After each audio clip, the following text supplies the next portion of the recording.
చాలామంది భారత రాజ్యాంగం అంటే ఏమనుకుంటారు? ఓ పెద్ద చట్టాల పుస్తకం అంతే కదా. కానీ అది అంతకంటే చాలా ఎక్కువ. అది మన దేశానికి పునాది. ప్రపంచంలోనే అతిపెద్ద ప్రజాస్వామ్య దేశం ఎలా ఉండాలో గీసిన ఒక అద్భుతమైన బ్లూ ప్రింట్. ఒక్కసారి ఆలోచించండి, 140 కోట్ల మంది ప్రజలు, వందల భాషలు, వేల సంస్కృతులు, ఇంత వైవిధ్యమున్న ఒక ఆలోచనను ఒకే దేశంగా, ఒక జాతిగా ఎలా మలుస్తారు? అసలది సాధ్యమేనా? మన రాజ్యాంగ నిర్మాతలు ఎదుర్కొన్న సవాలు ఇదే. దీనికి వాళ్లు కనుక్కున్న సమాధానమే మన భారత రాజ్యాంగం. అవును, ఒక బ్లూ ప్రింట్తో మొదలుపెట్టాలి, ఒక పక్కా ప్లాన్తో. ఈరోజు మనం అదే చెయ్యబోతున్నాం. మన రాజ్యాంగాన్ని ఒక డ్రై లీగల్ డాక్యుమెంట్లా కాకుండా భారతదేశం అనే ఈ అద్భుతమైన నిర్మాణానికి గీసిన ఒక ఆర్కిటెక్చరల్ ప్లాన్గా చూద్దాం. సరే, ఈ గ్రాండ్ డిజైన్ను అర్థం చేసుకోవడానికి మన ప్రయాణం ఎలా సాగుతుందో చూద్దాం. ముందుగా అసలీ బ్లూ ప్రింట్ ఏంతో చూస్తాం. తర్వాత పునాదులు అంటే ప్రజలు, భూభాగం గురించి తెలుసుకుంటాం. ఆ తర్వాత మూలసూత్రాలు, ప్రభుత్వ స్తంభాలు, ఇది ఎలా పనిచేస్తుందో చూసి చివరిగా ఇది ఒక జీవపత్రం ఎందుకో చర్చిద్దాం. So let's start. ఓకే, మొదటి విభాగానికి వచ్చేద్దాం. భారతదేశానికి ఒక బ్లూ ప్రింట్. మన రాజ్యాంగం రాసినప్పుడు అందులో 395 ఆర్టికల్స్ ఉండేవి. అంటే ఇది చాలా డీటెయిల్డ్ అండ్ కాంప్రిహెన్సివ్ ప్లాన్. ఇప్పుడు మనం దీన్ని సింపుల్గా అర్థం చేసుకోవడానికి దీనిలోని ముఖ్యమైన భాగాలను విడదీసి చూద్దాం. ఏ బిల్డింగ్ కట్టాలన్నా ముందేం కావాలి? ఒక బలమైన పునాది, కరెక్ట్? మరి మన దేశమనే ఈ నిర్మాణానికి పునాది ఏంటి? సింపుల్, మన భూభాగం, మన ప్రజలు. సరే, మన రాజ్యాంగం ఈ రెండిటినీ ఎలా డిఫైన్ చేసిందో చూద్దాం. ఫస్ట్ థింగ్స్ ఫస్ట్, అసలు దేశమంటే ఏంటి? మనం ఎవరు? మన సరిహద్దులేవి? ఈ రెండు ప్రశ్నలకు సమాధానం ఇవ్వకుండా ముందుకు వెళ్లేం గదా. అందుకే మన రాజ్యాంగంలోని మొదటి 2 భాగాలు ఈ పనే చేస్తాయి. పార్ట్ 1 అంటే ఆర్టికల్స్ 1 నుంచి 4 వరకు ఇండియా అంటే ఏంటి, దాని భూభాగం ఏది అని చెప్తాయి. ఇక పార్ట్ 2 ఆర్టికల్స్ 5 నుంచి 11 మనం ఎవరు అంటే భారత పౌరులు ఎవరో క్లియర్గా డిఫైన్ చేస్తాయి. సరే, పునాది వేశాం. ఇప్పుడు ఆ బిల్డింగ్కొక ఆత్మ, ఒక పర్పస్ కావాలి కదా. అదే ఈ 3వ విభాగం అంటే మన మూలసూత్రాలు. ఇవి కేవలం రూల్స్ కాదు, పౌరులకు ప్రభుత్వానికి మధ్య ఉన్న బంధాన్ని నిర్వచిస్తాయి. మన హక్కులేంటి, మన బాధ్యతలేంటి, ఈ రెండింటిని బ్యాలెన్స్ చేసే కీలకమైన భాగం ఇది.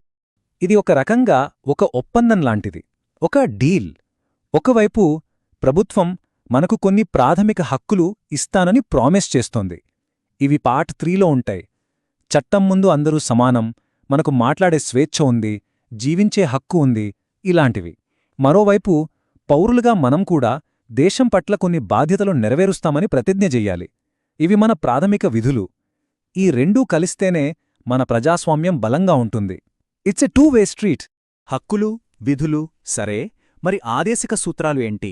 వీటిని ఒక రకంగా ప్రభుత్వానికి ఒక గైడ్లైన్ బుక్ లేదా ఒక మారల్ కంపాస్ అనుకోవచ్చు. అంటే మీరు పరిపాలన చేసేటప్పుడు ఈ మంచి పనులు చేయడానికి ప్రయత్నించండి అని చెప్పే సూచనలు. ఇవి ఫండమెంటల్ రైట్స్లా కోర్టులో అడగలేం, కానీ ప్రజల సంక్షేమం కోసం చట్టాలు చేసేటప్పుడు ప్రభుత్వానికి ఇవి దారి చూపిస్తాయి.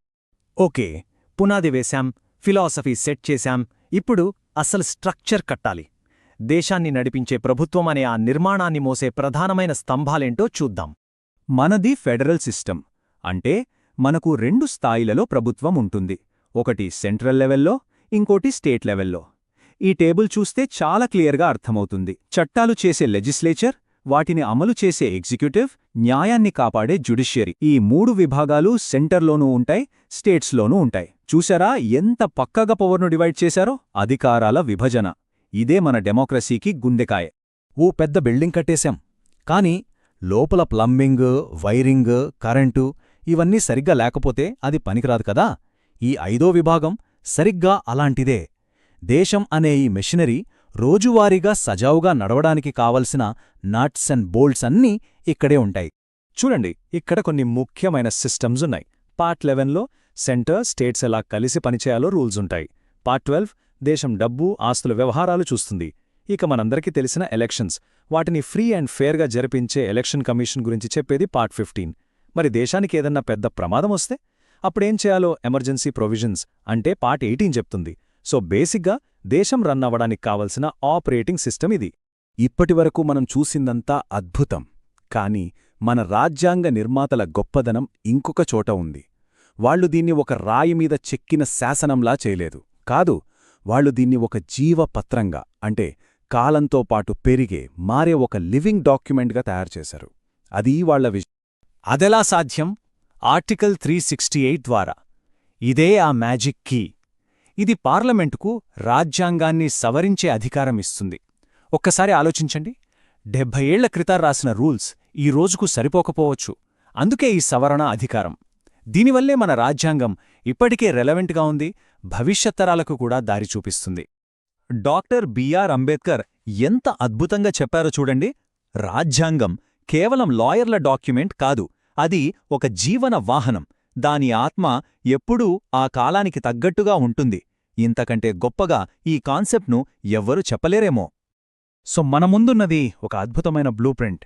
శాశ్వతంగా నిలిచేందుకు కట్టారు, కానీ అవసరమైతే మార్చుకునేలా డిజైన్ చేశారు. మరిప్పుడు మనం ఒక ప్రశ్నతో ముగిద్దాం. ఈ గొప్ప గ్రంథం యొక్క తర్వాత అధ్యాయం ఏమై ఉంటుంది? ఆ కొత్త పేజీని ఎవరు రాయబోతున్నారు?